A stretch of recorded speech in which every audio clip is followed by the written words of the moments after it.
사회 불평등과 정의 3주차 강의를 시작하겠습니다. 3주차 강의의 주제는 평등이란 무엇인가? 이를 달리 표현하면 불평등이란 무엇인가? 라는 의미가 되기도 하겠죠. 즉, 1강에서는 우리가 문제제기 차원에서 한국 사회의 불평등 문제를 다루어 봤습니다. 주로 장하승 교수가 쓴 책 2권 한국 자본주의 왜 분노하지 않는가 라는 책을 요약했고, 또 그 책을 쓴 저자인 장하승 교수의 직접 강연 동영상을 여러분들이 보기도 했죠. 그 다음에 2주차에는 평등이란 주제를 다루기 전에 정의란 무엇인가 하는 주제를 다뤘습니다. 이 과목의 과목명이 사회불평등과 정의인데, 학생들은 어떤 의미에서 보면 수업 계획서를 읽기 전에는 이 강의가 정의를 주제로 한 강의인지 아니면 평등 내지 불평등을 주제로 한 강의인지 애매모호할 수도 있겠는데, 강의 계획서에서도 밝혔다시피 이 강의는 사회학과에서 개설된 강의로 주로 사회 불평등의 문제를 중점적으로 다루어 볼까 합니다. 그 중에서도 일반적으로 불평등이 무엇인가 평등이 무엇인가 하는 철학적인 주제에 몰입하기보다는 주로 개념 정리를 하고 나면 한국 사회 불평등을 부문별로 다뤄볼 생각입니다. 그래서 3강 이번 주 주제는 평등이란 무엇이고 불평등이란 무엇인지에 대해서 집중적으로 살펴보는 시간을 갖겠습니다. 우선 1, 2주차에는 과제물 제출 중심의 수업을 진행하였는데 3주차부터는 여전히 자료를 제공해서 PPT 파일을 제공하면서 여러분들이 수업 내용에 도움을 받을 수 있지만, 또 그것을 동영상 파일로 하나 다시 만들어서 여러분들에게 직접 강의할까 합니다. 이 주제가 조금 3시간짜리 강의이기 때문에 일반적으로 3시간 모두 강의하기는 좀 여러분들이 지루해 할 것 같아서 대체적으로 1시간 반 내지 2시간 강의 동영상을 만들어 볼까 합니다. 그래서 우선 3강 주제인 평등이란 무엇인가의 주제에 관해서는 길기 때문에 1, 2부로 나누어서 여러분들에게 강의하도록 하겠습니다. 우선 오늘 강의할 강의 순서를 살펴보겠습니다. 이 강의의 주제인 평등 내지 불평등에 대해서 우리가 철학적인 질문이랄까 아니면 사회과학적인 과연 평등 사회가 가능한지, 그 다음 평등이나 정의나 이런 주제에 대해서 학자마다 견해가 다르기 때문에 과연 어떻게 우리가 정리할 수 있을지 이런 질문을 한번 해보고, 그러고 나서 과연 인류 역사는 어떤 사람의 주장에 의하면 계급투쟁의 역사다, 마르크스 같은 사람은 그렇게 주장했죠. 과연 인류 사회가 그 평등을 꿈꾸기는 이상적인가? 현실로 평등한 사회를 구현할 수 없는가? 이런 차원에서 인류 역사를 한번 평등 사회는 없었는지 한번 살펴볼 것입니다. 그리고 우리가 이 주제에 관해서 평등과 비슷한 개념 또는 불평등과 비슷한 개념 여러 가지가 중첩되어 있는데, 각각 그 주제에 대해서 어떤 차이가 있는지, 어떻게 정의 내릴 수 있는지 몇 가지를 살펴보고자 합니다. 우선 평등은 뭐고 불평등은 뭔지, 그 다음에 불평등과 비슷한 개념으로 차이, 차별 이런 용어가 있는데 그것은 뭘 뜻하는지, 그 다음에 자유와 평등 이거 과연 양립할 수 있는 건가, 이런 주제, 그 다음에 불평등과 지배에 관한 얘기, 그 다음에 자연적 불평등, 사회적 불평등으로 불평등을 구분하기도 하는데 그 차이가 어떤 것인지, 그 다음 소유 불평등, 기회 불평등, 과정의 불평등, 사회 구조적 불평등 이런 순서로 살펴볼까 합니다. 그 다음에 평등을 위에하고 또 다른 방식으로 구분하는 방법이 이를테면 평등을 어떤 관점에서 바라보느냐에 따라서 형식적 평등, 기회의 평등, 조건의 평등, 결과의 평등 이렇게 바라보기도 하는데 그 역시 한번 살펴보고요. 또 다른 평등의 구분 방법이 영역에 따른 구분이 있겠죠. 법에 있어서의 평등, 그 다음에 사회적인 평등, 경제적인 평등, 정치적인 평등 이런 데 관련된 주제를 살펴보고 마지막으로 그러면 이 평등에 관해서 여러 관점들이 있을 수 있는데 각각 어떻게 평등을 정의 내리는지에 관한 이론을 간단히 소개하고 한국 사회 현실에서는 그러면 어떤 평등의 개념을 가지고 현재 사회를 분석하고 대안을 마련해야 되는지까지 살펴보는 걸 오늘 주제로 삼겠습니다.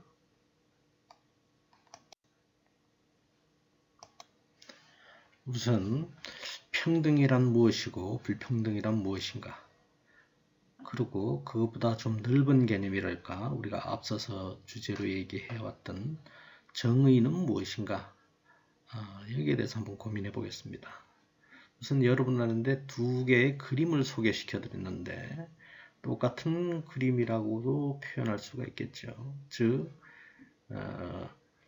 야구장에서 담장 밖에서 이제 야구 구경을 한다 이렇게 상정했을 때 평등은 어떤 것이냐 라고 얘기하자면 이를테면 똑같은 받침대를 제공하는 것이죠.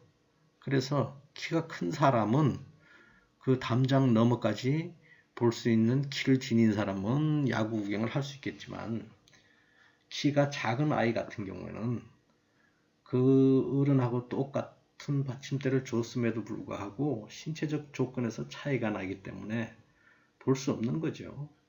그런 차원에서 보면 똑같은 받침대라는 게 어떤 의미에서 보면 조건 내지 기회가 균등하다라고 제시되어 있지만 기본적으로 그 맥락에서 근본적인 차이가 있으면 여전히 평등하다고 하지만 문제는 있는 것처럼 보이죠. 두 번째는 이제 정의에 관한 개념이 되겠는데 정의는 만약에 키 큰 사람이 담장 바깥에서도 볼 수 있다면 키 작은 사람은 어떤 수단 방법을 쓰더라도 받침대를 써서 그 사람하고 동등한 키를 맞춰주면 똑같이 야구 구경을 할 수 있겠죠. 그래서 뭐 제일 작은 아이는 받침대가 2개, 그 다음에 하나만 놔도 충분히 볼 수 있는 사람은 하나, 이런 식으로 동일한 조건을 맞춰주는 것. 이걸 우리가 정의라고 표현할 수 있겠다. 이걸 상징적으로 보여주는 그림이죠. 세 번째 그림은 위에 그림은 그 자본주의라고 되어 있고 아래 그림은 실제 세계, 현실, 리얼리티 뭐 이런 표현이 되어 있죠. 근데 이제 앞서서 정의나 평등 개념을 살펴봤지만 실제 우리가 살고 있는 자본주의 사회에서는 현실적으로 그렇지 못하다.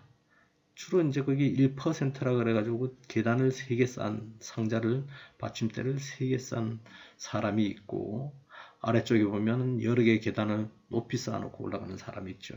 나머지 사람들은 어떤 사람은 받침대에서 야구 구경을 할 수 있지만 어떤 사람은 여전히 야구 구경을 할 수 없는 담장에서 보이지 않는 곳에 위치해 있죠. 그 자본주의 사회라는 건 1%라고 표현되어 있는 걸 보면 그게 1%의 사람들, 즉 우리가 1대 99 이런 표현도 쓰지만 또는 20대 84회 이런 표현도 쓰지만 1%의 소수의 사람들이 전 세계의 99%의 자산이나 부를 소유하고 나머지 99%의 사람들은 그 나머지 1%의 사람들이 소유한 99%를 제외한 1%의 자산이나 부를 서로 나누어 가지려고 싸우고 있는 형국이 현실적인 사회다. 자본주의가 그러하다. 뭐 이런 상징을 보여주는 그림이라고 하겠어요. 작은 글씨들은 잘 안 보이지만 작은 글씨를 뭐 해석해 드리면 우선 자본주의는 문자 그대로 부의 축적을 의미하는 거다. 그리고 그 밑에 더 작은 글씨는 한정된 자원을 가진 한정된 지구에서 몇몇 사람만 부를 축적할 수 있고 대다수 모든 다른 사람들이 그렇게 할 수 없다. 만약 그런 사회라면 당신은 거기에 대해서 어떤 생각을 하겠는가? 뭐 이런 물음이죠. 이게 이제 오늘 우리가 강의에서 탐구해보고자 하는 주제이기도 합니다.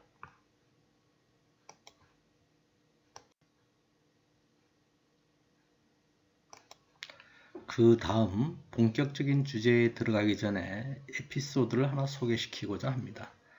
즉 월스트리트에서 있었던 월가 시위 이른바 이 시위는 2011년에 일어난 시위인데 미국에서는 자본주의 꽃이라고 할까 하여튼 미국에서는 어쨌거나 이런 대규모 시위가 거의 없는 나라죠. 노동조합도 활성화되어 있지 않고 그런 나라인데 2011년도에 미국 전체에 거쳐서 대규모의 시위가 있었죠. 그 시위가 일어난 계기가 바로 월스트리트라고 하는 월가를 점령하라 이런 제목하에 시위가 있었던 거죠. 구호 아래. 그 시위가 일어난 이유를 보면 그 표현이 그렇게 되어 있죠. 2011년 빈부격차 심화와 금융기관의 부도덕성에 반발하면서 미국 월가에서 일어난 시위.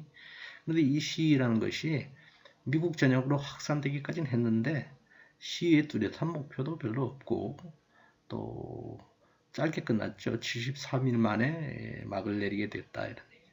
그렇다고 이렇게 짧게 끝났지만 그 시위의 의의가 전혀 없느냐? 그렇진 않다. 이런 얘기죠. 빈부격차가 심화되고 있는 새로운 자본주의의 문제점 그리고 또 월스트리트를 중심으로 그 절벽에 있는 증권회사를 비롯한 금융기관들이 그동안 부를 어떤 식으로 축적했는지 주로 그 부도덕성에 대해서 알려지는 계기가 됐다. 이런 얘기죠. 그 아래 보면은 이제 오크파이 월스트리트 이래가지고 월가를 점령하자 뭐 이런 구호가 메인 구호지만 실질적인 내용으로 들어가 보면 We are the 99%라고 그래가지고서 그들 구호 쪽에는 1%와 99%, 우리가 앞에 있는 그림에서도 상징적으로 봤지만 대다수 사람들은 99%에 속해 있고 나머지 극소수의 사람들만이 자본주의의 부를 누리고 있다. 그걸 이제 현실적으로 그 현실적인 불만을 이제 노출한 게 이 시위였다 이런 얘기죠. 그래서 월가 시위의 의의를 꼽자면 불평등이 이 정도로 심화되면 전반적으로 그 민중이랄까 국민들은 그걸 견뎌내기 힘들어한다. 그래서 불평등이 모순이 깊어지면 결국 폭발하게 돼 있다. 그러니까 월가 시위라는 것도 따지고 보면 그 불평등에 대한 불만을 표출한 거다. 이렇게 얘기할 수가 있겠죠.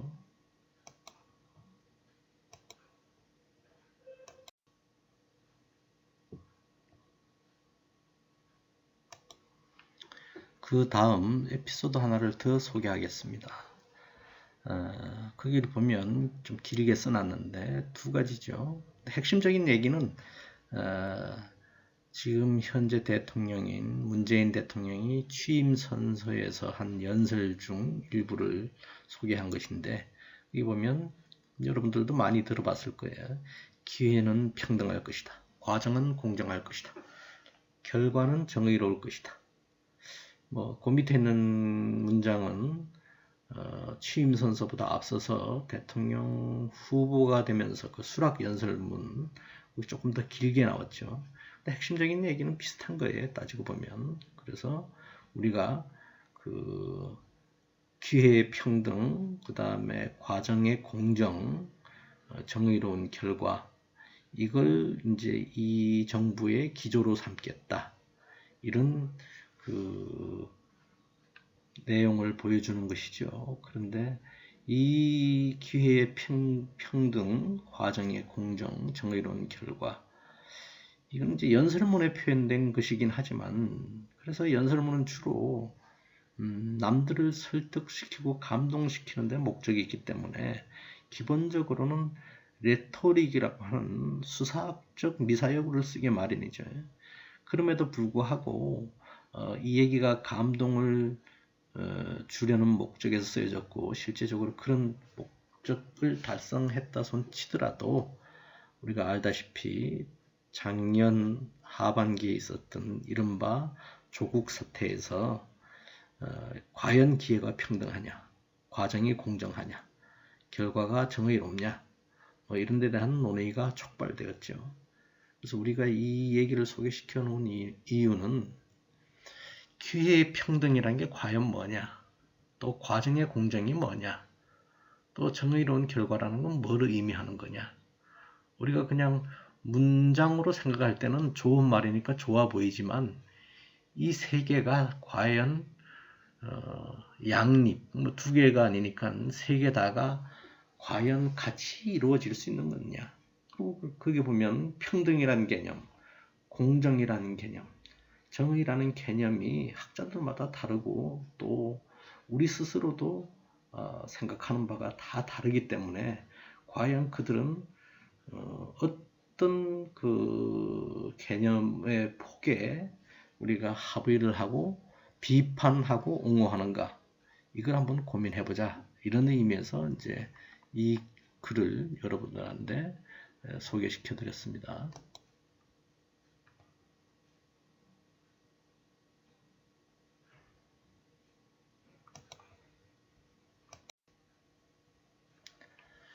그 다음에는 우리의 인류의 역사를 좀 살펴볼까 합니다. 지금 우리가 현재 자본주의 사회에 살고 있죠. 근데 이제 인류의 긴 역사를 바라보면 사실 이 자본주의 역사라는 것은 불과 한 200년 내지 250년밖에 되지 않았고, 그 다음에 우리가 그 정착해 살고 있는 농경 사회라는 것도 시작한 지가 오래되지 않았죠. 그래서 우리가 인류 역사를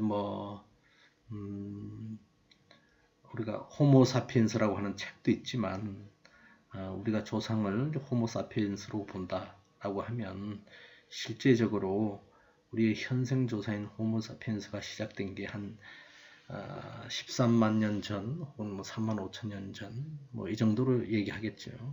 인류의 역사는 훨씬 그보다 오래되어서 한 50만 년 전까지 거슬러 올라가고, 농업이 시작된 지가 한 1만 2천 년 전, 그 다음에 이제 우리가 여러 가지에는 4대 문명이라고 표현하는 그런 문명들 같은 경우는 6천 년 전이라고 하죠. 그래서 우리가 그러면 인류 애초의 사회, 최초의 인류 사회를 뭐라고 하느냐 라고 하면 거기 나온 것처럼 수렵 채취 사회, 뭐 헌팅 앤 게더링 소사이어티, 그러니까 그게 훨씬 더 알아듣기가 쉽죠. 수렵 채취 사회, 수렵 채집 사회. 쉽게 얘기하면 사냥하고 열매를 뭐 훑어서 먹고 곡식을 훑어서 먹고 한 곳에 정착해 있지 않고 그 있는 곳이면 이렇게 떠돌아다니면서 먹던 사회. 그래서 정착 생활을 하지 않던 사회죠. 그 사회를 우리가 수렵 채취 사회라 이렇게 표현하죠. 그래서 이게 그 뒤에 이제 우리들이 농업을 시작하게 되면서 농경 사회를 이룩하게 되면서 정착 생활을 하죠. 그 전까지는 우리가 수렵 채취 사회 이렇게 표현할 수 있겠죠. 근데 여러분들한테 이 수렵 채취 사회를 인류 최초의 사회인 수렵 채취 사회를 왜 소개시켜 주느냐 하는 요점은 여러 가지 얘기를 자료에 올려놨지만 얘기하고 싶은 것은 인류 최초의 사회인 수렵 채취 사회가 평등 사회였다. 이런 얘기를 하고 싶어서 올려놓은 것입니다. 그러니까 우리가 흔히 얘기할 때 지금도 불평등의 완화, 그 다음에 불평등을 감소시키는 정책, 뭐 이렇게 표현하고 평등한 사회를 꿈꾸면 마치 이상적인 얘기를 하는 것처럼, 실현 불가능한 얘기를 하는 것처럼 이해하는 사람들이 많은데, 그래서 역사적으로 평등사회가 언제 있어 본 적이 있느냐, 뭐 이렇게 반론하는 사람도 많은데, 실제적으로 인류 최초의 사회는 수렵 채취 사회는 우리가 불평등이 전혀 없다고는 할 수 없지만 거의 존재하지 않는 사회였다. 그렇기 때문에 우리가 현재 사회에서는 이 정도로 불평등이 심각하지만 우리가 충분히 평등지향적인 사회를 만들어낼 수 있다. 이런 우리가 그 사고의 전환을 하기 위해서 여러분들한테 인류 최초의 사회인 수렵 채취 사회는 불평등 사회가 아니라 평등 사회였다. 이건 제가 주장하는 게 아니라 많은 학자들이 연구를 통해서 이미 그렇게 평가받고 있죠.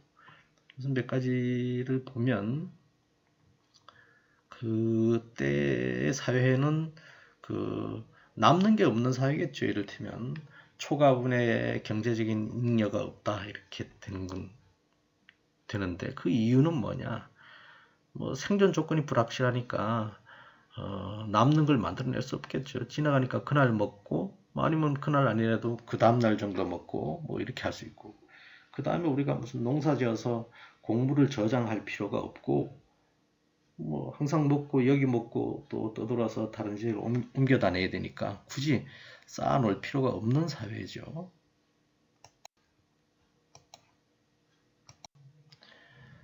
그래서 이 수렵 채취 사회, 수렵 채집 사회를 인류학자 마샬 살린스 같은 사람은 최초의 풍요 사회다. 이렇게 표현하기도 했어요.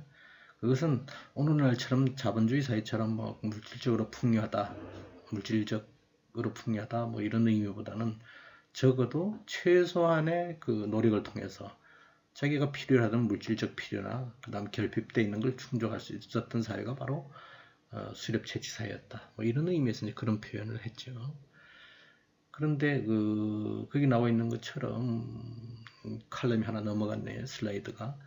앞으로 돌아가서 보면 수렵 채집인들은 기본적인 욕구를 넘어서는 물질적 부를 축적하지 않았기 때문에 대부분의 수렵 채집사에서는 불평등이 거의 존재하지 않는다. 따라서 물질적 소유물들의 양적, 질적 측면에서 성원 간의 차이는 거의 나타나지도 않고 가난한 자와 부자 간의 분리도 없고 지위의 차이가 있다 그러면 그거는 주로 연령과 성별 때문에 나타나는 거다. 그러니까 오늘날 자본주의 사회 같은 경우는 권력, 부 이런 데 의해서 지위의 차이가 드러나지만 그때는 이제 기본적으로 자연적 현상이죠. 나이가 많고 적음, 그 다음에 태어날 때 남자로 태어나냐 여자로 태어나냐 그에 따라서 이제 노동력 강도가 다르기 때문에 그 정도 차이, 신체적 조건 특히 이제 얘기하자면 엄밀히 얘기하자면 신체적 조건에서 차이 나면 그 정도 차이는 드러났지만 현재처럼 부나 나머지 권력 이런 걸 누가 많이 가지고 있냐에 따라서 차이가 나는 건 아니었다. 그런 의미에서 보면 거의 불평등이 없는 거나 마찬가지다. 이렇게 얘기할 수 있겠죠. 그 다음에는 이 사회에 대해서 평가한 지그문트 프로이드 같은 사람들은 굉장히 야만적이고 좀 질적으로 낮은 사회 이렇게 얘기했는데 그러니까 우리가 지금도 브라질 정글이나 아프리카 어떤 부족 사회를 접할 때는 굉장히 이제 원시 사회 이렇게 표현하잖아요. 그래서 그 예전의 사회는 이제 원시 사회, 지금 사회는 문명 사회 혹은 문화 이렇게 표현하는데 사실 그런 이분법이 현대인들의 기준이지 어느 게 또 원시적이라서 그 문명이 폄하될 수 있는 건 아니다. 이런 얘기를 할 수 있는 거예요.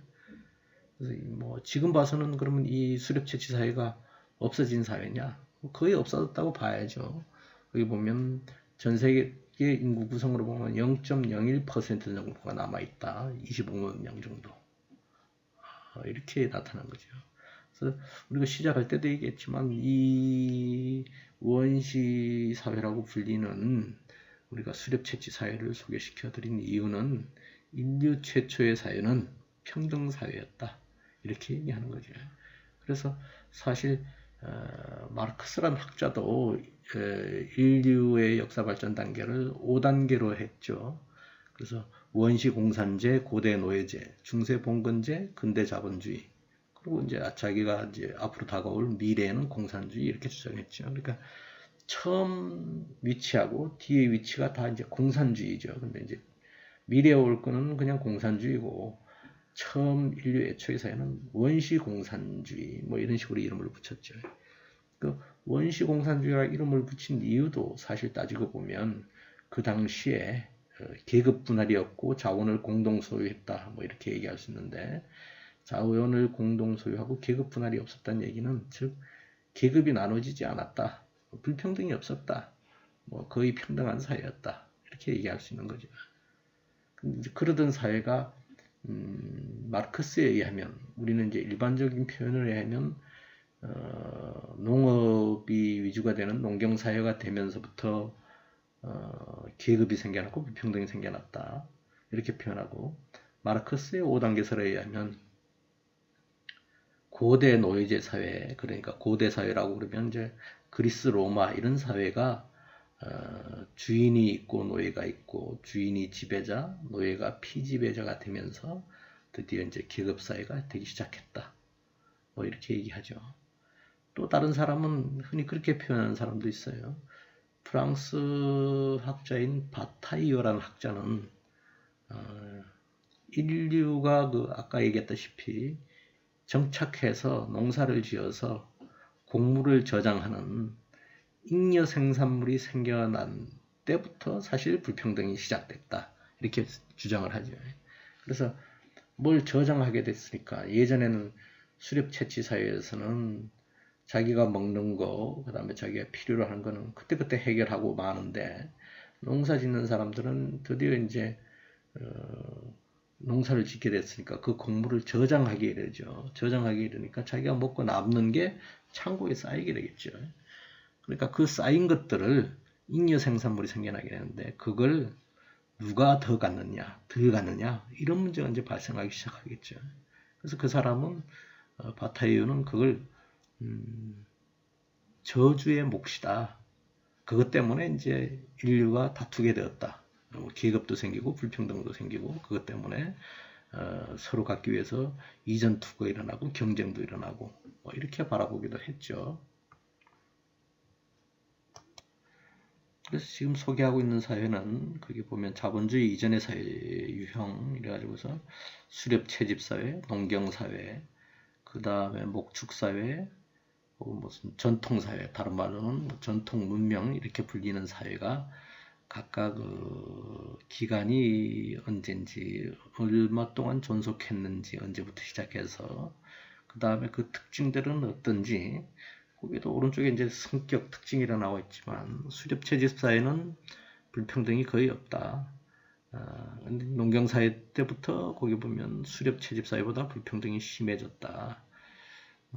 그 다음에 이제 목축 사회는 좀 더 다른 형태죠. 유목 사회, 수렵 채집 사회하고 조금 다른 유목 사회인데 오히려 그 수렵 채집 사회는 그 정착해 있지 않다는 의미에서 보면 수렵 채집 사회에 좀 가깝죠.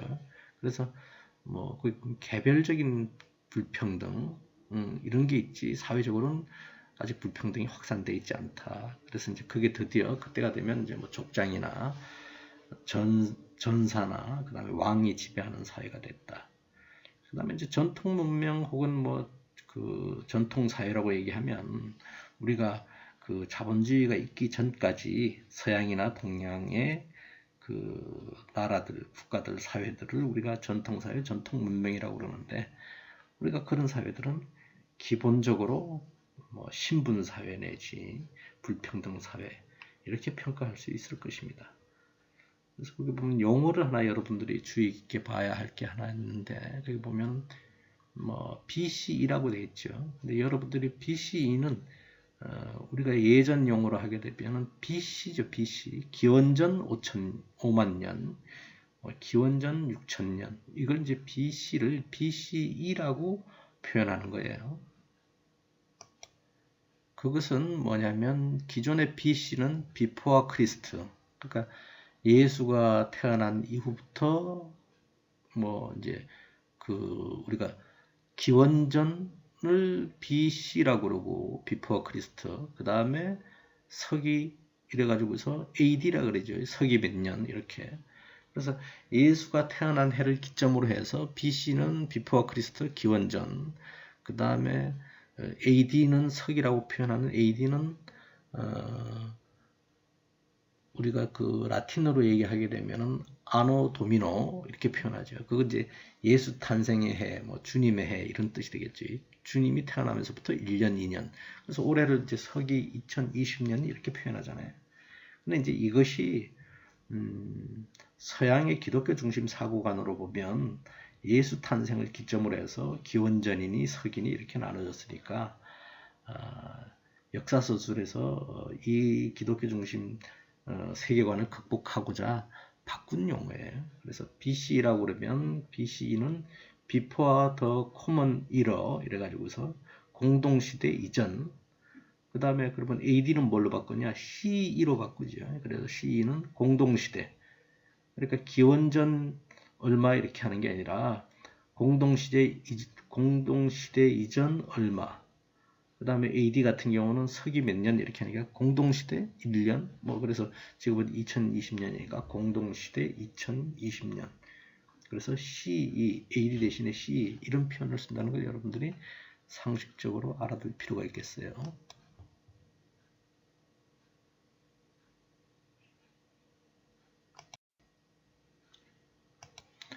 그 다음 슬라이드는 각각 사회에 있어서 사회계층이 어떤 특성을 가지고 있냐. 우리가 사회계층은 본격적으로 이제 사회학에서 다루는 불평등, 우리가 사회계층, 사회계급이라는 용어로 얘기하고 있는데 이거는 다시 한번 이제 사회계층론, 사회계급론에서 한 번 더 다룰 기회가 있을 거예요.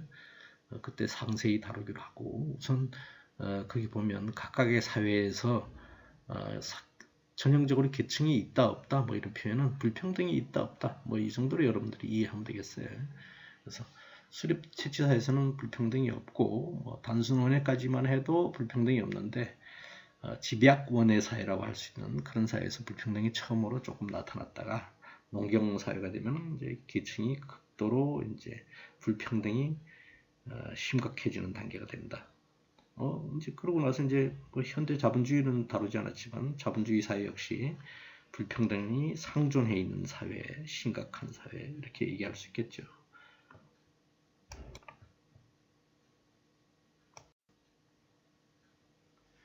그 다음 우리가 이제 본격적으로 평등에 관한 논의를 시작해 보겠습니다.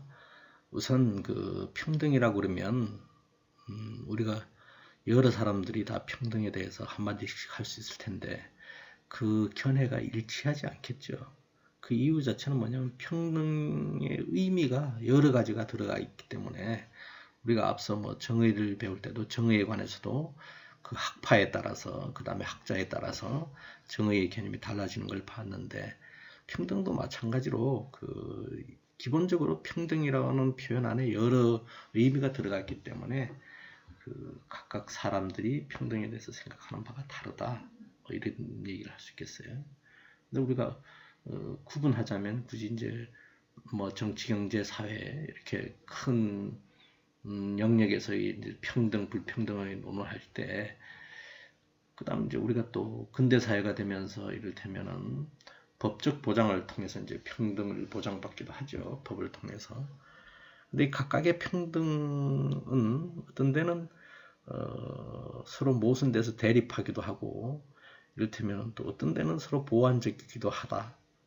뭐 이건 이제 살펴보면 여러분들 예를 들어 법적으로 보장되어 있지만 이를테면 뭐 우리가 그 한 가지만 예를 들면 만약에 법률적 평등 이렇게 되면 우리가 이제 얼마 안 있으면 국회의원 선거를 하게 되겠지만 우리는 다 그 한 사람이 한 표씩 가지고 있으니까 법률적으로 적어도 선거제도 하에서는 투표권을 행사함에 있어서는 평등하다 이렇게 생각할 수도 있겠죠. 근데 이제 그 좀 넓게 보면 평등이라는 게 우리나라에서는 이제 연령을 좀 한 단계 낮춰서 18세부터 올해 투표하던가요. 그렇게 되지만 이미 다른 나라들은 선거 연령을 16세로 한 데도 있고 오래전에 그리고 또 뭐 우리가 그 피선거권 그다음에 선거권을 보면 예전에 서구 역사를 보면 여성들은 투표권을 가지지 못한 적도 있고 이러죠. 그러니까 법률적으로 평등하다는 것 자체도 지금 우리는 다 투표권을 가지고 있는 것처럼 얘기하지만 실제적으로 투표권을 갖는 연령에 도달하지 못한 사람들은 국회의원 뽑는 일, 뭐 아니면 뭐 헌법을 개정하는 일, 국민투표가 있다 그러면 그런 의사결정에 참여하지 못하죠. 그런 의미에서 그럼 그건 어떤 나라에서 16살로 정하고 어떤 나라는 뭐 우리도 예전엔 21세로 정한 적도 있잖아요. 21세 이후. 그럼 그게 과연 그 평등이 개별적으로 법률적으로 평등이 보장됐으니까 다 보장되고 하지만 그 안에서도 평등에서 제외된 사람들이 있다. 뭐 이렇게 얘기할 수 있는 거예요.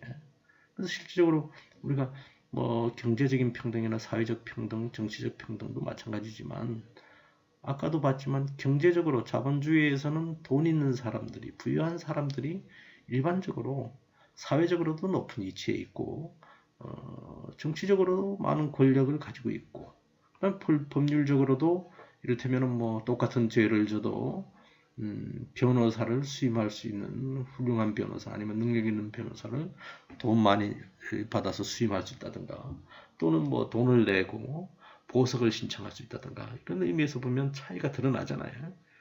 그러니까 이제 그런 의미에서 보면 이제 뭐 같이 간다 평등이 경제적 평등을 누리는 사람은 나머지 평등도 누리기가 유리하다.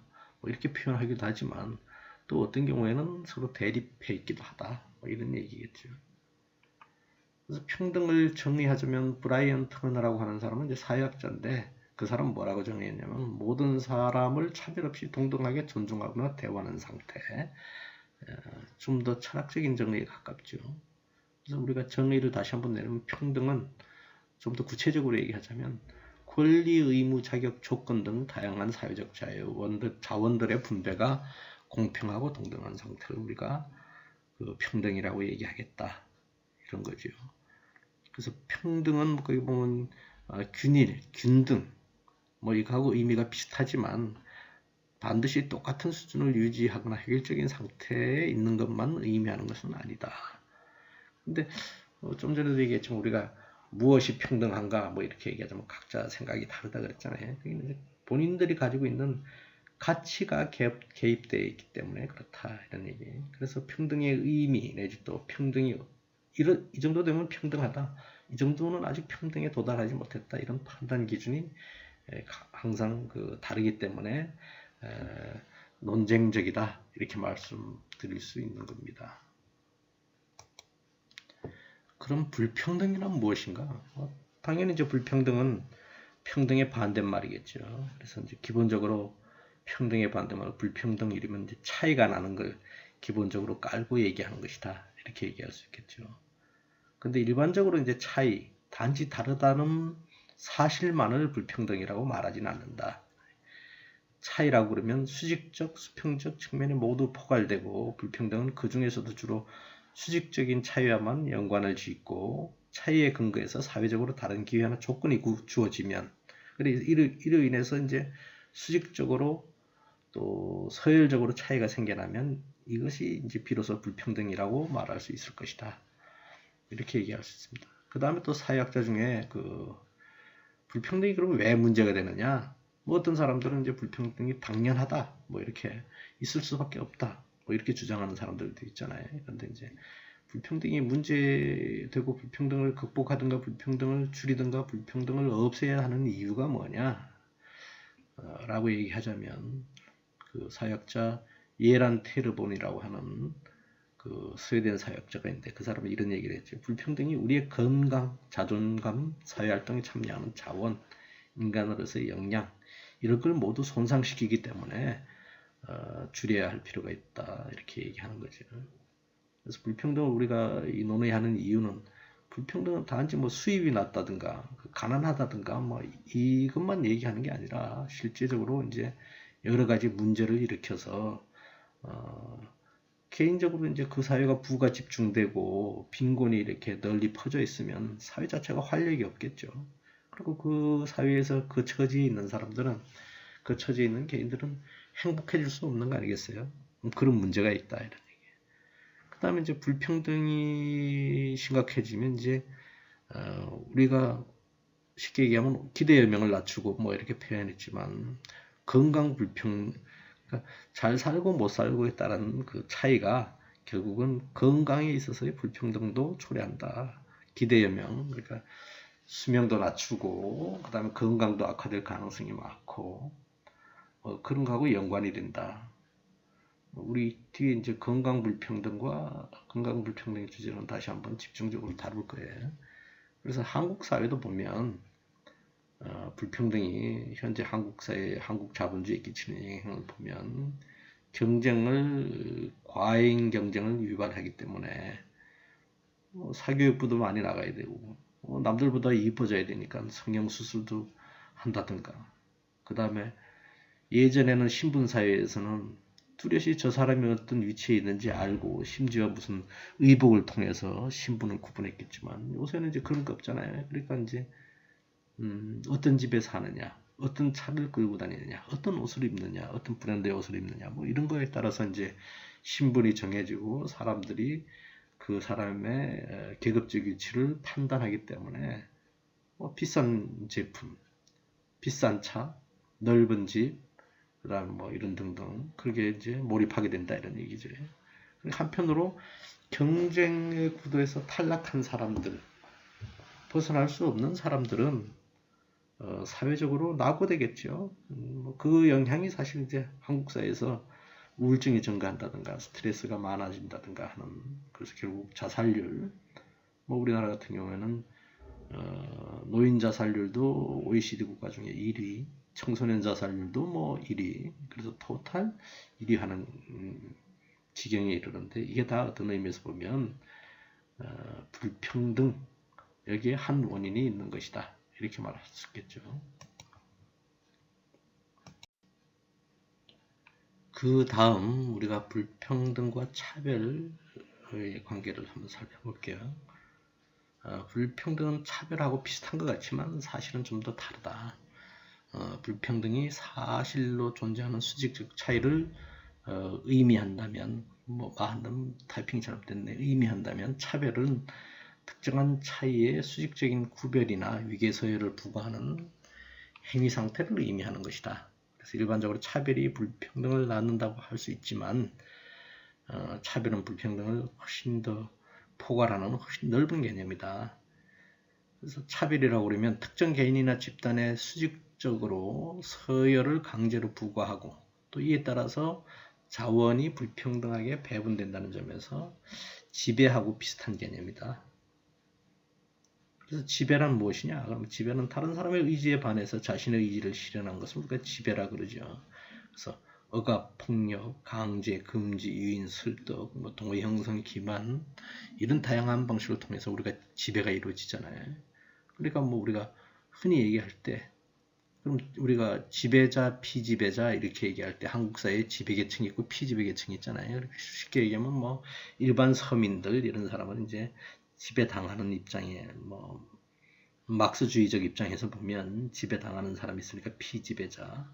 그다음 이제 권력과 자본을 가지고 사회를 전반적으로 리드하는 사람들. 뭐 이걸 이제 현대사에서는 뭐 엘리트 이렇게 표현한 사람들 있죠. 이 사람들이 이제 지배자가 되겠는데 여기 보면 뭐 여러 가지 표현 방법 있잖아요. 억압, 폭력 뭐 이런 얘기를 했지만 기본적으로 이제 현대 사회에는 지배라고 하면 보통 이제 법을 통해서 이루어지겠죠. 법적 지배.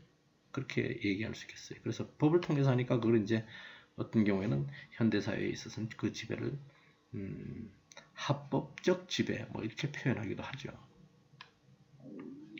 그 다음에는 그 불평등은 그 밑에 표현에 이런 표현이 있어요. 불평등은 그 자체가 항상 불공정하고 부당한 것은 아니다. 그 공정하고 정당한 조건에서도 개인이나 집단 간의 현실적인 능력이나 노력의 차이로 불평등이 생겨날 수도 있기 때문에 그렇다 이런 얘기예요. 그 뜻은 뭐냐면 우리가 불평등을 극복하기 위한 우리가 앞서서 그림에서도 보여줬지만 불평등을 극복하기 위해서 이를테면 밑에다가 받침대를 어떤 사람은 2개 주고 어떤 사람은 하나 주고 이렇게 해서 야구 구경을 다 하게 했잖아요. 근데 이제 그림이니까 이제 그런 식으로 표현됐지만 어떤 사람은 굉장히 그 기본적으로 이제 키가 너무 작아서 뭐 다른 사람보다 하나를 더 줬는데도 불구하고 그게 다다를 수 없는 경우도 있겠죠. 그래서 여기 보면은 어떤 거냐면 이를테면 공정하고 정당한 조건이다. 이러면 이를테면 우리가 대학 가기 위해서 이를테면은 사교육을 억제하고 공교육을 강화하는 것처럼 보이지만 실제적으로 학교 자체에서 공부하는 것보다 학원에서 공부하고 과외 공부를 하고 뭐 이렇게 하잖아요. 그러면 이제 부모 덕택에 똑같이 똑같은 학교에 따라서 똑같은 선생님 하에서 배우는 것 같지만 실질적으로 달라지잖아요. 그리고 그 조건을 똑같이 만들어 줬다 그래도 또 어떤 사람은 현실적인 능력이니까 머리가 좋다든가 뭐 공부하면 짝짝 외워진다든가 이해력이 좋아진다든가 뭐 이러면은 훨씬 더 성적이 좋을 테고 또 어떤 학생은 그게 좀 모자라면 남들 뭐 한 4시간 공부할 때 6시간, 7시간 이렇게 더 공부한다든가 노력을 한다든가 이렇게 되면은 그 불평등이 나머지 조건이 그 똑같은 조건이라 할지라도 그 차이가 날 수밖에 없다. 그러니까 뭐 여러 가지 조건을 맞춰준다고 해가지고 불평등이 완전히 극복될 수 있는 것이 아니다. 뭐 그럼에도 불구하고 뭐냐 사실은 사회적 차원에서 공정하게 경쟁할 수 있는 조건이나 기회의 평등 이런 건 만들어줘야 되는 거 아니냐. 그래서 우리가 그게 이를테면은 만들어지지 않아서 생겨나면 우리가 이제 그걸 가지고 사회적 불평등이 형성된다 이렇게 얘기할 수 있다 이런 얘기.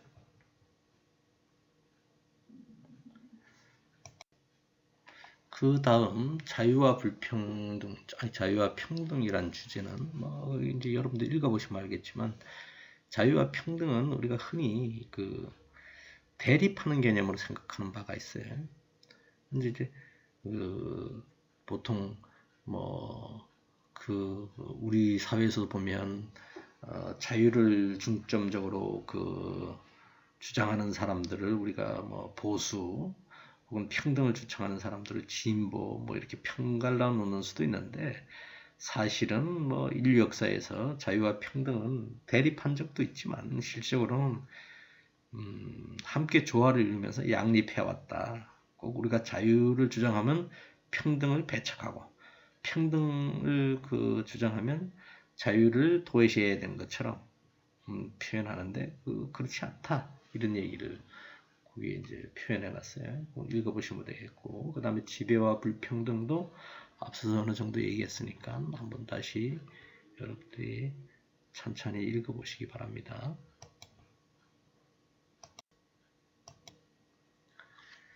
그 다음에 우리가 일반적으로 또 불평등의 원인에 따라서 유형을 구분해 보면 삶의 영역에 따라서 양성 불평등, 남녀 간에 서로 평등하지 않은 측면, 그 다음에 교육 체계 안에서의 불평등, 그 다음에 지역이 어디에서는 지역 불평등, 그 다음에 이제 뭐 우리 사회는 그런 경우가 좀 드물다고 얘기하겠지만 다인종 국가에서는 인종 간의 불평등, 그 다음에 일반적으로 이제 자본주의에서는 상층 계급이냐 하층 계급이냐 돈이 많으냐 적으냐에 따른 계급 불평등 이렇게 구분해 볼 수 있겠죠. 그래서 이 영역은 뭐 성불평등, 교육불평등, 지역불평등, 인종불평등, 계급불평등 이렇게 있지만 또 이제 특수한 형태로 우리가 건강불평등까지 포함해서 그 자세한 부문별 주제에 대해서는 우리가 앞으로 강의할 때마다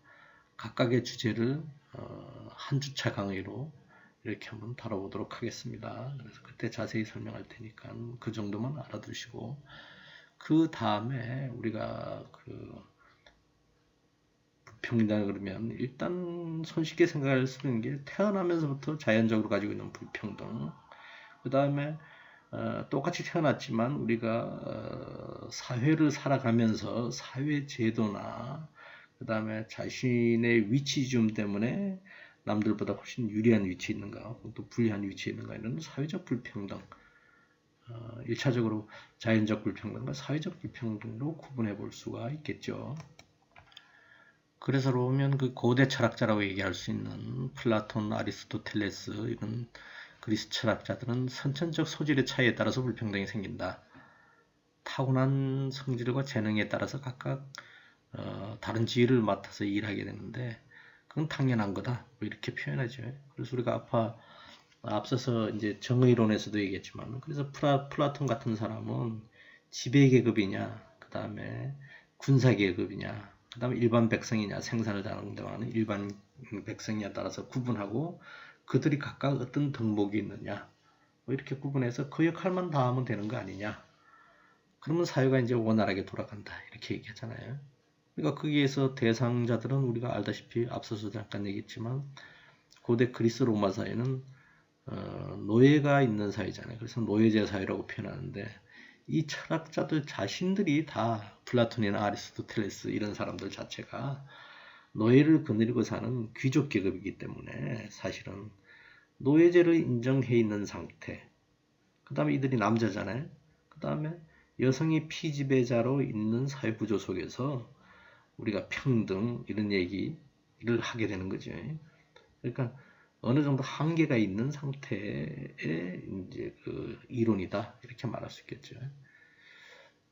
그 다음에 이제 중세로 넘어가서 근대 사회가 시작되면서 루소라는 사람이 이제 사회 불평등 기원론 뭐 이거 뒤에도 더 자세히 살펴보겠지만 이런 책을 통해서 불평등을 이제 자연적 불평등과 사회적 불평등으로 나눴죠. 그래서 자연적 불평등이란 뭐냐? 사람이 선천적으로 가지고 태어나는 불평등의 속성. 사회적 불평등은 뭐냐? 태어난 이후에 후천적으로 만들어지는 불평등의 속성. 뭐 이렇게 얘기했죠. 근데 우선 이 두 불평등이 필연적 연관성이 없다. 이게 있으면 태어날 때 자연적 불평등이 있으면 사회적 불평등을 이어서 받는다. 뭐 이건 아니다 이런 얘기죠.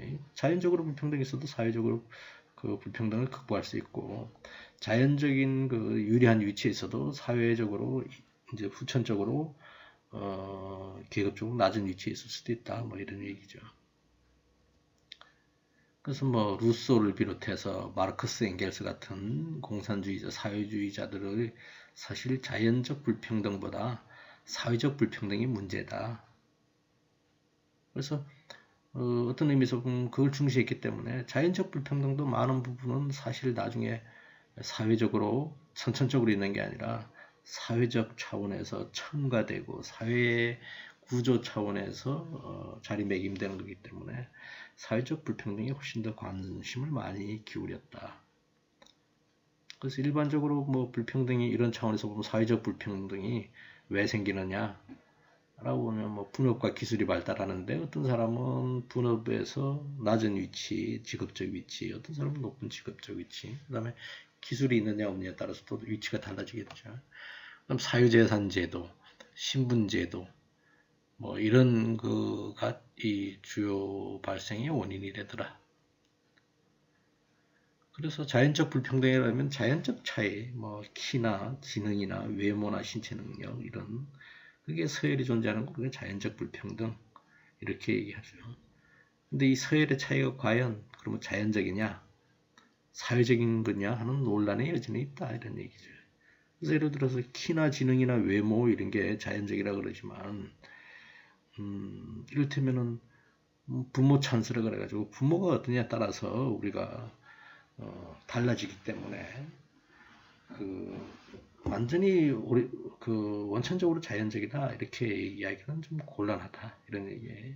그러니까 똑같이 머리 좋게 태어나도 그 사람이 예를 들어서 뭐 조선시대에 태어나서 어떤 사람이 전혀 그 교육 혜택을 받을 수 없는 처지에 놓이는 노비계급이라 이렇게 되면 그 사람이 뭐 그 자신의 능력을 발휘할 기회는 전혀 없어지잖아요.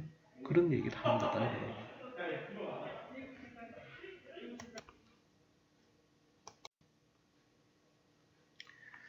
그 다음에 소유불평등과 기회불평등에 대해서 살펴볼게요. 소유불평등은 돈과 재산을 비롯해서 경제적인 부나 권력, 지위, 명예, 재능, 미모 등 희소한 자원을 누가 얼마나 가지고 있느냐에 따라서 불평등이 존재할 때 우리가 소유불평등이라고 얘기하죠. 그래서 우리가 빵이 아니면 죽음을 달라 이런 구호도 어떤 의미에서 보면 소유불평등을 말하는 거라고 얘기할 수 있겠어요.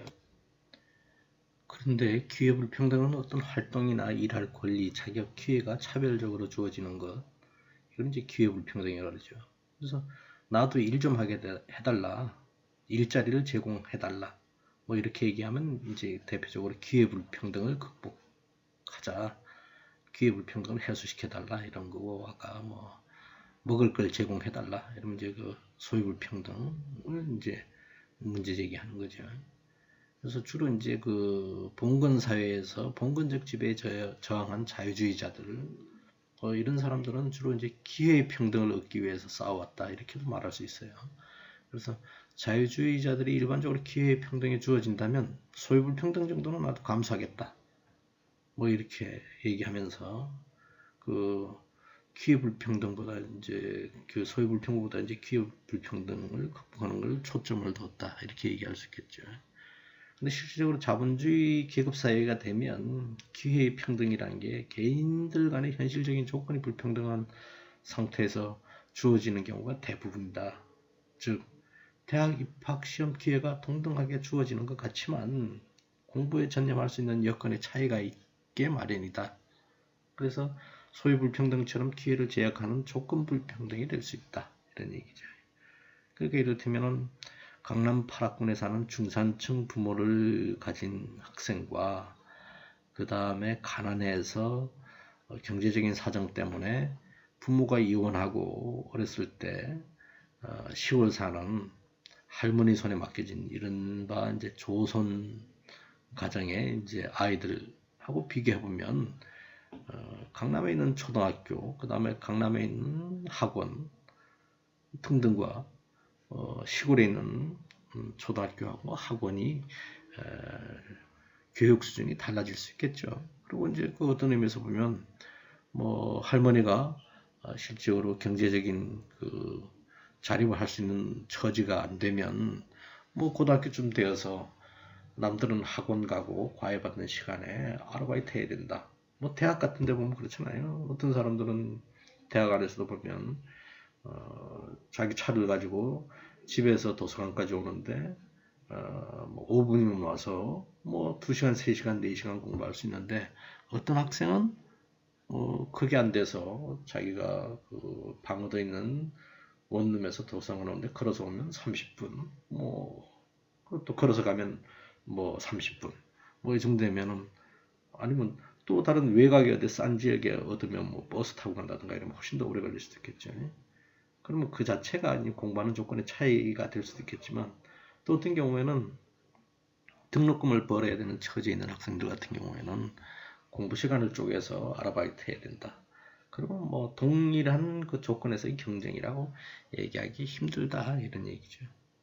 그래서 우리가 뭐 결론 삼아 얘기하자면 뭐 자유주의자들이 중시하는 기회 평등이란 것도 따지고 보면 형식적으로는 평등하지만 그걸 달성한다고 해도 실질적으로는 불평등한 경우가 많다 이런 얘기예요.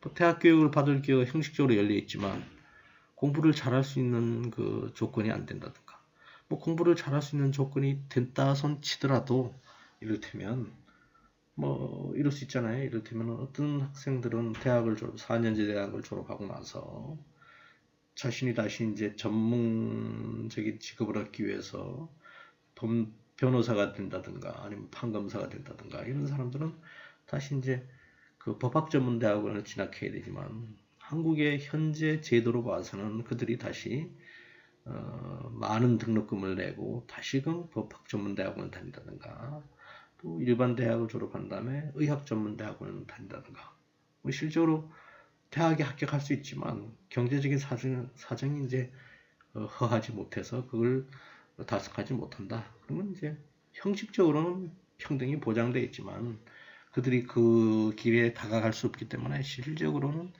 평등하지 않다 이렇게 얘기할 수 있겠어요. 그래서 현대 자본주의적 민주사회에서는 상대적으로 기회 불평등이 많이 줄어들었지만 기회가 동등하게 주어졌다고 해도 기회를 실현하는 과정에서 불평등이 지속적으로 생겨날 수 있다. 그래서 이걸 기회의 불평등과 구분해서 이럴 때 이제 과정의 불평등이다. 이렇게 표현하죠. 자본주의적 착취가 이제 대표적인 예가 된다. 자본주의 사회에서는 자본가와 노동자는 이미 소유 불평등을 안고 출발하고 노동 과정에서 착취를 통해서 또 불공정한 분배를 지속적으로 겪게 되니까 소유 불평등, 기회 불평등, 과정의 불평등 이걸 한꺼번에 겪게 된다. 그래서 자유주의자들이 기회의 평등이 주어진다면 결과의 불평등은 정당한 것이라고 주장하면서 사회주의가 무조건적 결과의 평등을 요구한다고 비판하지만 사회주의는 무조건적인 결과의 평등을 추구한다기보다는 과정의 불평등이 낳는 착취의 형태를 우리가 폐지하자. 그래서 정당하지 않은 결과의 불평등을 줄이려고 하는 거다. 그들은 이제 그렇게 자신들의 입장을 옹호하고 있다. 이렇게 봐야 되겠죠.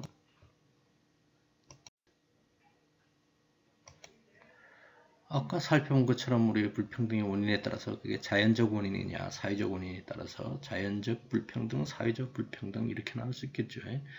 근데 그 사회적 불평등도 이를테면은 사회관계의 수준에 따라서 개인적인 원인이 있느냐 사회 구조적인 원인이 있느냐에 따라서 이제 구분될 수 있겠죠.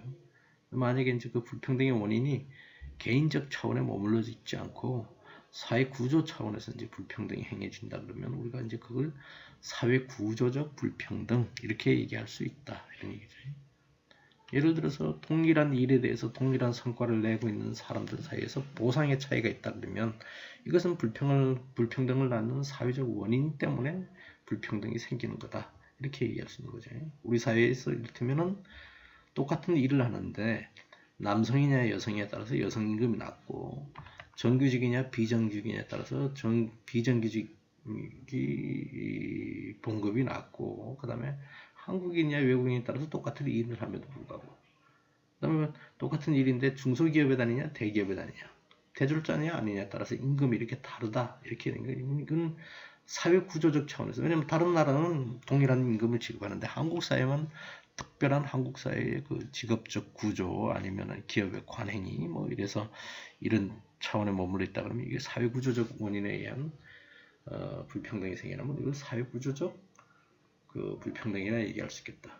그래서 사회 구조적 불평등은 제도나 정책을 통해서 충분히 개선 가능한 불평등이다. 그래서 주로 이제 그 사회구조적 불평등이 이제 사회학에서는 초점을 맞추는 불평등이 되겠죠.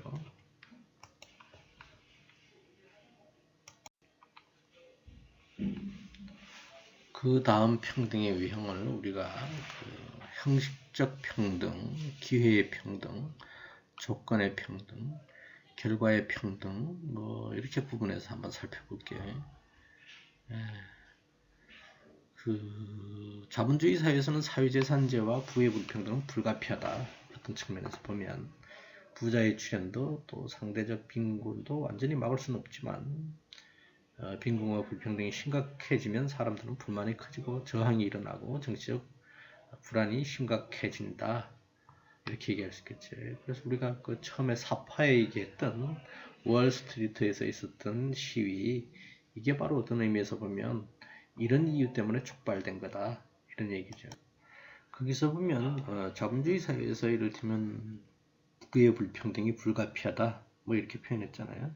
그래서 자본주의 사회에서 부의 불평등이 불가피하고 그것도 사유재산제가 있기 때문에 그렇다. 뭐 이렇게 되면 그러면 우리가 앞서서 얘기했던 수렵채취 사회처럼 그 불평등이 없는 사회로 가려면 어떻게 해야 되느냐. 자본주의 사회 체제를 경제 체제를 유지하면서 평등을 달성하기는 어렵다. 그럼 불평등을 줄이는 정책을 할 수밖에 없다. 이렇게 결론 지을 수 있겠죠. 그러니까 이제 우리가 뒤에 더 논의가 시작되면 얘기될 수 있겠지만 그 불평등을 줄이기 위한 정책이 사회정책이고 그게 이제 주로 이제 사회복지제도, 사회보장제도 이렇게 얘기할 수 있을 것입니다. 그러면 불평등을 줄이거나 아니면 완화시키는 정책이 아닌 불평등을 없애고자 하면 어떻게 해야 되느냐? 자본주의 제도를 없애야 되겠죠. 그게 이제 이를테면 마르크스가 주장한 자본주의 사회를 극복하고 공산주의 사회를 건설하자. 뭐 이런 이제 계기가 되는 거죠. 우리가 오늘 강의에서는 평등을 형식적 평등, 기회의 평등, 조건의 평등, 결과의 평등 이 네 가지 범주를 나누고 살펴보도록 할게요.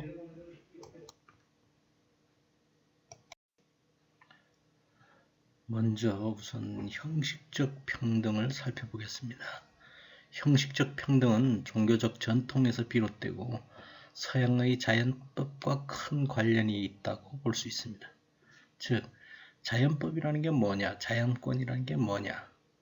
모든 인간은 신에 의해서 부여된 동등한 가치를 가지기 때문에 누구나 평등하다고 보는 자연권, 이제 서양의 계몽주의와 민주주의 발전에 큰 영향을 주었죠. 그래서 모든 인간이 신에 의해서 동등한 가치를 부여받고 있다라고 얘기하는 걸 우리가 흔히 다른 말로 표현하면 천부인권이라 그러죠. 그래서 천부인권이라는 말 자체에서도 연관되듯이 평등은 어떤 의미에서 보면 법률적 평등, 형식적 평등, 이것은 인권하고 큰 영향을 가지고 있다. 인권하고 큰 연관을 가지고 있다. 이렇게 봐도 되겠죠.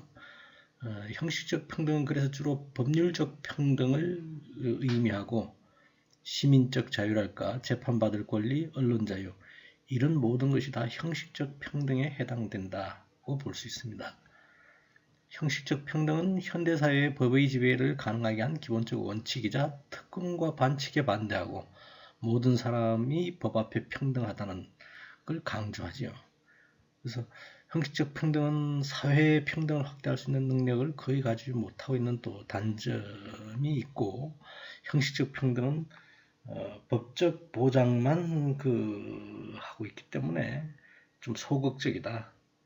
누가 누구보다 더 많은 혜택을 누리는 특권, 특권을 건절하고 차원에 머물기 때문에 한계를 지니고 있다. 그래서 우리가 굳이 이념적 지향으로 보면 자유주의자나 사회주의자나 보수주의자나 모두 이 형식적 평등에 대해서는 찬성하는데, 이 형식적 평등이 보장된다고 해서 이게 사회의 평등으로까지 이어질 수 있느냐, 그게 대해서는 좀 의문이 든다고 말할 수 있겠죠. 예를 들면 절도죄에 대해서 가난한 사람하고 부자인 사람이 똑같은 처벌을 이제 법률에서 보장하고 있죠. 그렇다고 해가지고서 절도죄에 대해서 특정 절도죄를 가난한 사람이나 부자인 사람이나 저질렀을 때 동일한 형량으로 벌을 준다고 해서 그게 평등이 보장됐다고 말할 수 있느냐. 즉, 달리 말하면 부자도 빵을 훔칠 수 있고 가난한 사람도 빵을 훔칠 수 있는데, 절도죄란 건 그 모두를, 누구든지 빵을 훔치는 사람을 처벌하겠죠. 그렇다 해가지고서 이 부자하고 가난한 사람이 절도죄 앞에서 평등하냐? 절도죄 앞에서는 평등하겠지만 나머지 사회적인 평등이 보장되느냐? 그렇지 않다. 이렇게 말할 수 있습니다. 다음으로 기회의 평등에 대해서 살펴보겠습니다. 기회의 평등이라 하면 모든 사람이 부모의 재산이나 지위와 같은 세습적인 지위가 아니라 개인의 잠재적인 역량을 실현할 기회를 평등하게 가져야 된다. 그러니까 기회를 잘 사는 사람이나 못 사는 사람이나 혹은 그 부모의 영향력이 큰 사람이나 작은 사람이나 누구나 똑같이 기회는 동등하게 주어져야 된다. 이것이 기회의 평등이겠죠. 그래서 이를테면 모든 시민이 동등하게 의무 교육을 받게 만들어 놓은 제도, 이런 게 이제 대표적으로 기회 평등을 보장하는 정책이다 라고 얘기할 수 있겠죠. 가난한 사람이나 부자나 또 도서관에서 무료로 책을 빌려보는 것, 이것도 기회의 평등과 관련된 사항이다 볼 수 있겠죠. 그래서 만약에 그런데 이제 부모의 재산에 의해서 인생 기회가 제한된다든가 제한되는 조건이 만들어진다 그러면 그거는 기울어진 운동장이다, 이렇게 얘기할 수 있겠죠. 그래서 인생에서 똑같은 출발을 위해서는 평등한 기회를 만들어야 된다. 평등한 기회를 만든다는 것은 기울어진 운동장에서 평평한 운동장을 만드는 거다. 그래서 그렇다고 해서 기회를 준다고 해서 인생에서 똑같은 출발선을 만들어 준다고 해서 그렇다고 해서 결승선에 동시에 들어가는 건 아니다. 그렇지만 어쨌거나 그 다음에 경쟁에서 누가 빠르고 누가 이기고 하는 문제는 차치하더라도 일단 기회는 동등하게 만들어줘야 된다. 할 수 있는 기회. 그리고 다른 한편에서는 부모의 배경이 기회의 평등을 방해하는 수가 있다. 부모의 높은 부모의 상속이랄까, 그 다음에 부모가 또 자녀 교육에 대해서 그 높은 열망 수준을 가지고 있다든가, 또 부모가 제공하는 물질적 부, 이런 것 자체가 이제 그렇지 않은 사람에 비해서 평등하게 출발하는 걸 방해하기도 하죠. 그래서 이러기 위해서는 기회 평등을 위해서는 가난한 집안의 가정 아이들한테 또 긍정적인 차별, 긍정적인 우대를 할 필요가 있다. 그럼 그렇게 되면 이제 출발선이 같아지니까 이제 기회의 평등을 통해서 평등이 유지될 수 있다. 그거 할 수 있겠죠. 이게는 이제 자유주의자와 사회민주주의자들은 주로 이제 이 평등한 기회야말로 사회정의의 토대가 된다. 이렇게 말하고 있죠. 그래서 이 천부적 재능이나 성실성 같은 개인적 차이를 인정하되 사회적 지위나 정치 권력, 물질적 부 이런 걸 비롯한 사회적 가치에 대해서는 분배 과정에 참여할 수 있는 기회를 주자. 모든 구성원한테 이게 바로 이제 기회의 평등이라고 얘기할 수 있겠죠. 그래서 그게 관련되어 있는 사회 집단 간의 제도나 사회적 위치에 접근할 평등의 조항을 만들어내는 것. 이것 역시 이제 기회의 평등을 확대하고자 하는 조치겠죠. 예를 들어서 이제 남녀가 똑같이 그 다음에 모든 계급 출신의 가난하나 부자이나 상관없이 학생들이 대학에 입학할 수 있게 하는 그 기회를 주는 것. 이런 평등, 기회 평등이라고 얘기할 수 있겠죠. 그래서 서로 능력은 좀 달라도 그 능력이 서로 다른 개인들에 의해서 획득된 다양한 특혜를 즐기는 기회의 평등이 있을 수 있는데 그런 걸 이제 옹호하는 사람들은 성공을 거둔 아버지 세대가 아들 세대한테까지 그 이점이 전달될 수 있는 뭐 그 물질적으로 도와줄 수 있고 문화적으로 또 그 혜택을 받을 수 있는 이런 부분을 영향을 줘서는 안 된다. 그래서 그걸 이제 무시하죠. 그러니까 요즘 표현을 하게 되면 아빠 찬스가 있어서는 안 된다. 이렇게 얘기할 수 있겠어요. 그래서 부모의 배경에 따라서 기회 평등이 어떤 의미에서 보면 방해받을 수 있겠죠. 그래서 똑같은 보장을 해도 부모를 잘 맞는 사람, 소위 그런 사람들은 좀 유리한 선에서 출발할 수 있다. 이런 거죠. 그래서 부모가 상속한다든가 또 부모가 아까 얘기했다시피 그 자녀 교육 열망이 높다든가 그 다음에 풍족한 물질적 부를 제공한다든가 그건 이제 평등한 출발을 불가능하게 하는 것이죠. 그래서 오늘 한국 사회에서 이를테면은 뭐 금수저,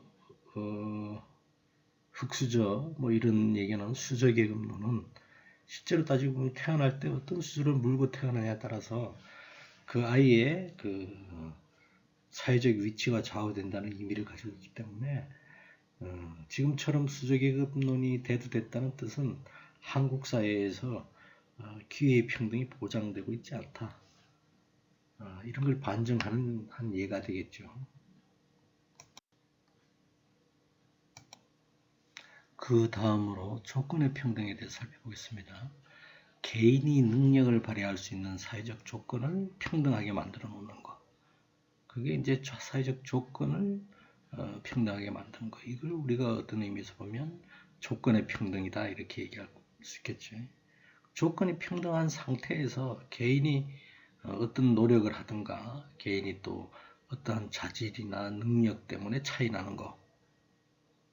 그렇게 돼서 이제 그 차이가 나는 거에 대해서는 그 차이에 따라서 보상을 달리할 수 있다. 일단 조건은 같게 하겠다. 이게 이제 조건의 평등의 개념에서 핵심이라고 얘기할 수 있겠죠. 그래서 환경이나 조건 등을 어떤 특정 개인에게 유리하거나 불리하지 않도록 공평하고 동등하게 조성하는 것. 이게 조건의 평등이다. 이렇게 말할 수 있겠죠.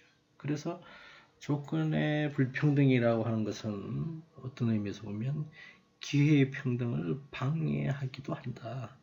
왜냐하면 조건이 불평등하는 것 자체가 기회를 똑같이 갖지 못하기 때문에 모든 사람들이 똑같은 지점에서 출발할 수 없게 만들기 때문에 이제 그런 거죠.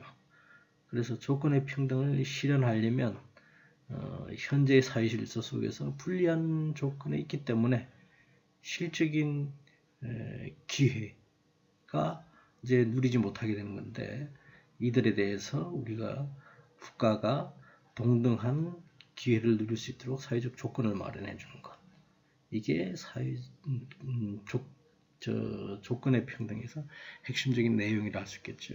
그러자면 이제 노동의 기회랄까, 여가를 누릴 수 있는 기회, 각종 이제 문화 상품을 향유할 수 있는 기회, 그다음에 의료 혜택을 비롯해서 각종 서비스를 받을 기회, 이런 실질적인 기회를 우리가 다른 사람과 같이 누릴 수 있게끔 사회적 위치를 만들어주면 그게 이제 조건의 평등을 확보시켜 주는 것이다, 이렇게 얘기할 수 있겠죠.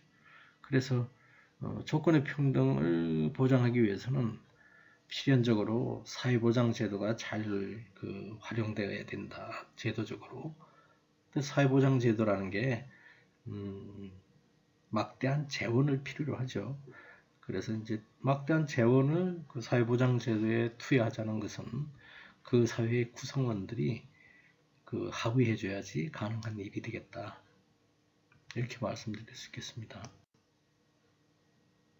그 다음으로 결과의 평등에 대해서 살펴보겠습니다. 결과의 평등은 개인의 재능과 능력의 차이에 따라서 차등적으로 보상하자 하는 것 때문에 이 불평등이 발생하게 되면 그것을 결국은 조정해서 결과조차도 우리가 평등하게 만들어야 된다. 그 관점이 이제 결과의 평등이 되겠죠.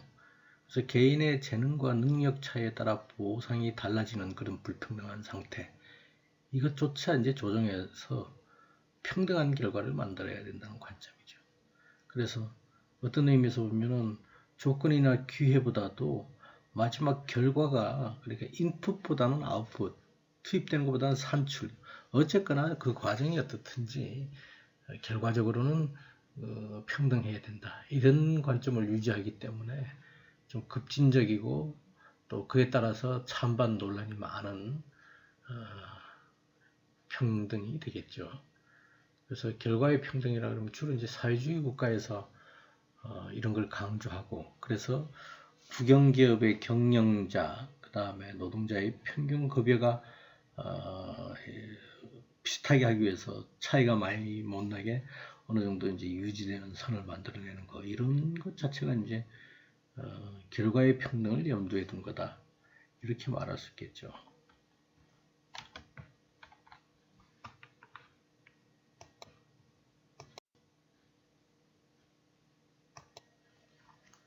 우리가 결과의 평등하면 공산주의나 사회주의를 떠올리게 되는데, 실은 사회주의 국가에서도 이 결과의 평등을 강조하지만 자본주의 국가에서도 이를테면 빈곤층의 최저 생활을 보장하기 위해서 공공부조 제도를 두는 것, 이런 건 오히려 결과의 평등을 고려한 제도다. 그 다음에 노인들에게 기초연금을 제공하고 지하철을 무료로 이용하게 한다든가, 이런 것 역시 결과의 평등을 염두에 둔 제도다, 이렇게 볼 수 있겠죠.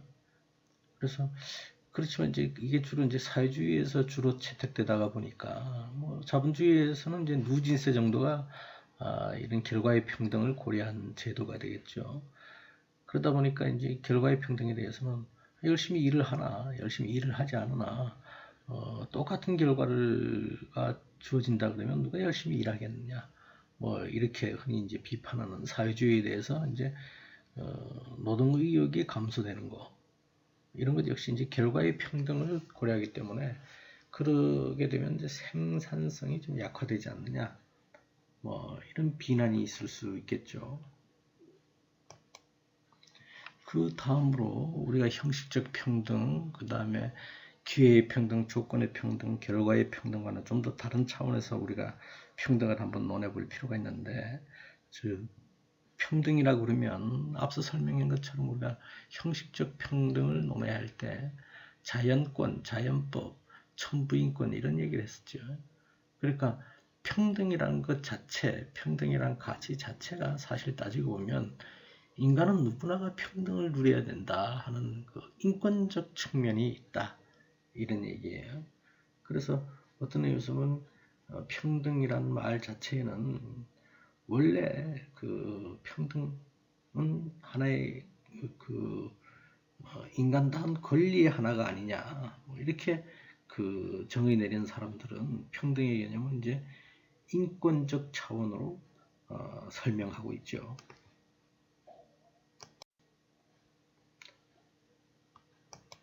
그래서 그 인권으로서의 평등은 우리가 그 국가법의 기초라고 할 수 있는 헌법에서 그 보장 규정을 두 개 마련이죠. 그래서 한국에 있어서 그 헌법 같은 경우도 보면 평등을 인간 권리 가운데 가장 제일 앞에 놓고 있다, 이렇게 볼 수 있겠죠. 우리가 보면 헌법 10조에 보면 이런 표현이 있어요. 모든 국민은 인간으로서의 존엄과 가치를 가지며 행복을 추구할 권리를 가진다. 국가는 개인이 가지는 불가침의 기본적인 인권을 확인하고 이를 보장할 의무를 진다. 그 다음에 좀 더 세부적으로 가면 11조에 보면 모든 국민이 법 앞에 평등하다. 성별, 종교 또는 사회적 신분에 의해서 정치적이나 경제적이나 사회적이나 문화적 생활의 모든 영역에 차별을 받으면 안 된다. 그 다음에 사회적으로 어떤 특수한 계급의 특권이 유지되는 그런 제도는 인정할 수가 없다. 그리고 이건 뭐 어떤 식이라도 만들면 안 된다, 이런 규정이 있다는 거죠. 이것 자체가 뭐냐면 모든 사람들은 법 앞에 평등하다, 똑같은 권리를 갖는다, 뭐 이것 자체는 헌법상으로 그 사회를 구성하는 개개인은 평등하다, 뭐 이렇게 얘기할 수 있는 거죠. 그래서 우리나라 이제 헌법이지만 뭐 세계적으로 봤을 때 모든 국가가 그 제약을 받고 통제를 받는 법이란 건 있을 수 없으니까 보통 그런 건 조약이나 이제 선언의 형태로 이루어지기 마련인데, 세계인권선언 7조에도 보면 모든 사람이 법 앞에 평등하고 어떠한 차별도 없이 법에 동등한 보호를 받을 권리를 갖는다. 이 모든 사람은 이 선언에 위반되는 어떠한 차별과 그러한 차별의 선동으로부터 동등한 보호를 받을 권리를 가진다. 이것이 바로 이제 어떤 의미에서 보면 법적 보장에 의한 평등, 그래서 인권으로서의 평등을 말하고 있다, 이렇게 말씀드릴 수 있겠습니다. 그렇다 그러면 이 인권은 누구에게나 보장되어야 되고, 이 평등은 누구한테나 보장되어야 되고, 그런 의미에서 보면 그건 이제 법적으로 제도화시켜서 명문화시켜놨고, 그렇다 그러면 달리 표현하면 이것은 이게 보장되는 사회란 건 어떤 의미에서 꼭 필요한 거다, 당위로서의 평등 사회를 전제한 거다, 이렇게 말씀드릴 수 있겠죠.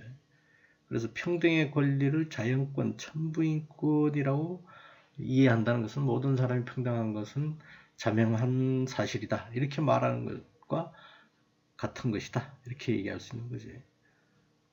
그래서 오늘날의 많은 사람들은 경제적 빈부 차이가 여러 가지 사회적 불평등을 초래하는 요인으로 보기 때문에 경제적 불평등을 해소하면 이런 다른 불평등 상황도 개선될 거다. 그래서 신분의 차이에서 비롯되는 불평등, 이 경제적 불평등도 이제 거기서 유래할 수 있는데, 그래서 이걸 없애는 것 자체가 근본적인 불평등 해소의 방안이다, 뭐 이렇게 주장할 수 있겠어요.